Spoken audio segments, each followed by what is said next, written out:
How's it going, Retro people? My name is Brad, this is Retro Style Spotlight, and this is your news, notes, history, and retro games to play for the week of March 14th, 2017.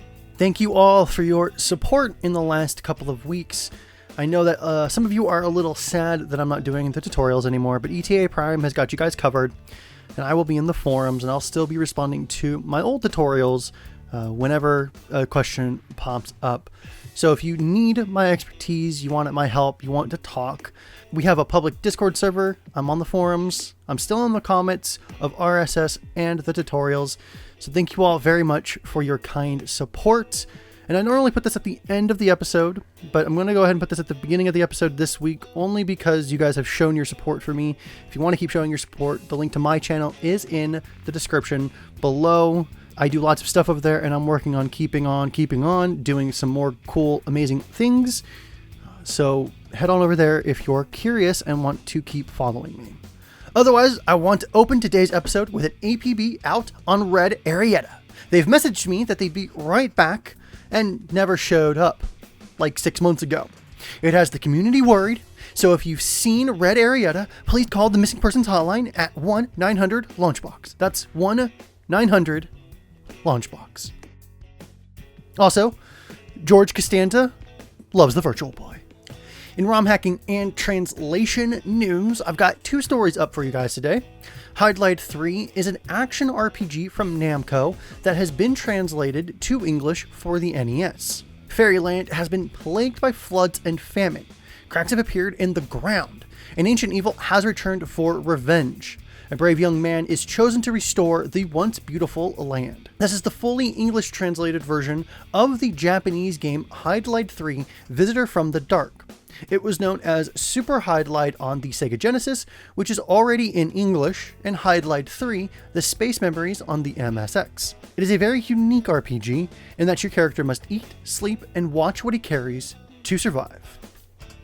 After a decade of work, the Link to the Past ROM hacking dream team, Seth, Puzzle Dude, Euclid, Con, Eric Brox, and Travasky, along with some others, proudly presents the Conkers High Rule Tail, a complete overhaul of Zelda A Link to the Past, which essentially changes a Zelda game into a Conker game. Conkers High Rule Tail is certainly an interesting ROM hack. Initially built as a spiritual sequel to Parallel Worlds, another Link to the Past ROM hack called Parallel Universes, this project evolved so much over time that eventually it became an unofficial sequel to the M-rated game that was Conker's Bad Fur Day in the Link to the Past engine, including all the same crude humor found in that Conker game and the many references to movies and games we've come to love. For obvious reasons, it is rated AO for adults only, so do keep that in mind when downloading the patch. Furthermore, the game uses tons of new astonishing ASM hacks or ASM code, such as a brand new menu, which is a smartphone, a new HUD, brand new items never before seen in a Zelda or Conker game, and the HDMA, which was a result of many sleepless nights by the talented ASM team. Equipped with 120 new MSU1 songs and complete graphics, ASM, dungeon, and overworld overhauls, completely redrawn sprites, and with tons of bad humor, movie, and other video game references, this game was aiming to be the most extensive Zelda 3 hack up to date, and I would personally classify it as such. The links to both the translation and the ROM hack are in the description, as well as the download links for the MSU1 content, and a tutorial from the team on how to get MSU1 up and running in BeastNES or Heigen. We've covered the NES Classic many times, and 8-Bit Do quite a while ago as well. Well, if you didn't know, you can use your 8-Bit Do wireless receiver on your NES Classic. And now, with a firmware update, you can now use your 8-Bit Do wireless receiver to use your Nintendo Switch Joy-Cons and Pro Controller. If you already have controllers for this receiver, then the firmware update might just be a nicety, but for someone who otherwise doesn't have other controllers to use with the receiver, or if you don't have the receiver at all, you can purchase the receiver for $17 on its own on Amazon right now. The other receivers may be updated already as well, or updated in the future to include this functionality for other Nintendo systems and the PC. So keep your eyes on 8-Bit Do. 8-Bit Do? It's a confusing name. Another unreleased N64 game has been found, and this time it is Diehard 64. Yippee-ki-yay! Not to be confused with the Diehard games on PS1, Saturn, and in the arcades. This was originally planned for a 1999 release by Fox Interactive, developed by Bits Studio. Diehard 64 was never actually shown to the press or the public, and the only hints that it ever existed until now were some mentioned in magazine articles of that era. It appears that the same Assembler Games forum member who recently revealed the similarly cancelled N64 game Rika, which I also covered, also has in his possession a very early yet fully playable version of Diehard 64, a first-person shooter that is for all intents and purposes the blueprint for when it went on to become Die Hard Vendetta. That same Assembler Games forum member was a team member who worked for this developer named Ten Ahu, which I talked about previously as well, was contacted by Retro Collect, and this is what he had to say. Quote, "The game is far from complete and is split into 3 ROMs. Each ROM has got about 8 levels, and around 3 of them are playable in each ROM, and the rest are test levels or unfinished levels with no enemies at all. The levels playable include the prison riot, the hospital, the LA street, and the police department. The maps are quite big and fairly impressive for the N64. For instance, in the LA street level, you have a few streets and you can go inside some of the buildings, but you don't have any pedestrians or cars running in the street. It feels a bit empty, but this is a very early game. All cutscenes are missing, and besides the yippee-ki-yay and that must hurt, voiced by Bruce Willis, there is no dialogue at all.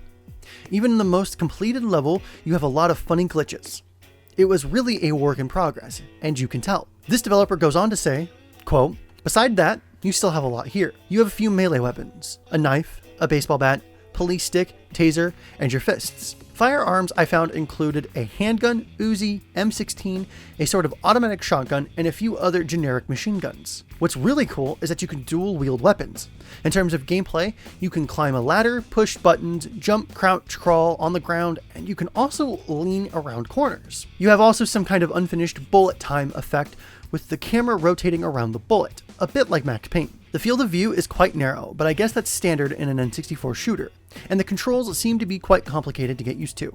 I guess I lost my skill with modern shooters, auto-aiming, but it was really hard to shoot the enemies. When the N64 generation ended, the Rika team was split into 2 teams. One half joined the Thieves World team, another cancelled N64 game, and then they produced Rogue Ops. The other half joined Diehard 64, which then eventually became Diehard Vendetta. The game is currently not playable in an emulator, only in an EverDrive on real N64 hardware, and whether this developer releases Diehard 64 or Rika to everyone else is still yet unknown. However, just like with Rika, this certainly shows that the N64 had a hell of a lot more in development that could have easily have changed the perception of the N64. I sure know that I would have loved these when I was a kid. Some interesting news came out of GDC, and that is that Nintendo used a 2D engine to test and plan out Zelda Breath of the Wild. 3 key developers on the game kicked off the presentation by showing an apparent alternate version of the original Legend of Zelda game and asked the crowd to study the image, which they said would explain the various elements of its session, dubbed Change and Constant, breaking conventions with Breath of the Wild. It included slight sprite tweaks to the original game with a thinner, lighter-looking tree, a log on a river shore, and a clear bottle-shaped icon. The developers explained that the eventual game was built with a modified Havok physics engine that made room for clever lies in terms of how physics and chemistry were represented. Before building that fully 3D system, however, a basic 2D engine was used to spell out the kinds of freer experiences players can expect from Breath of the Wild. The result is the prototype, which still allows players to push objects and combine and destroy other objects. At first, when I saw this, I thought that they had showed off a Legend of Zelda Maker demo when the story first broke. However, since then, GDC has put out the full video of the presentation. Still, looking at this, it shares similarities with Mario Maker, and I do wonder if a Zelda Maker is in the works. A free PC-only version of a Zelda Maker has existed for quite some time though, with a newer ARPG but Zelda-inspired Maker also available. The first Maker I talked about is called Zelda Classic, and has been in production for a very long time. It goes so far back that you can even run the editor on a DOS machine if you'd like. The newer engine is called Solaris, an ARPG game engine. and is a lot newer in scope and function. Zelda Classic is a tile-based editor with not much in the way of editing much more complex scenes or games. While it can be taken far, it is certainly smaller in scope. Solaris, on the other hand, could be compared to an RPG Maker, and while allowing tile-based editing, allows you to change up everything, including custom scripts in a code language. Both editors allow for music and texture packs, which you can make or find online. So while we wait for Zelda Maker, I want anyone who is interested to check these out in the links below and show us your Zelda magic. Now it's time for Retro Remix Song of the Week, and this week's song is called The Path to Glory, the theme of Bart's or Butts from Final Fantasy V. This song isn't released as a single, but is inside the Final Fantasy V, The Fabled Warriors album, Wind. Currently, Disc 1 and 2 are out, Wind and Water respectively, with the others coming in the future. Listen to this song at SoundCloud and download the full album in the links below.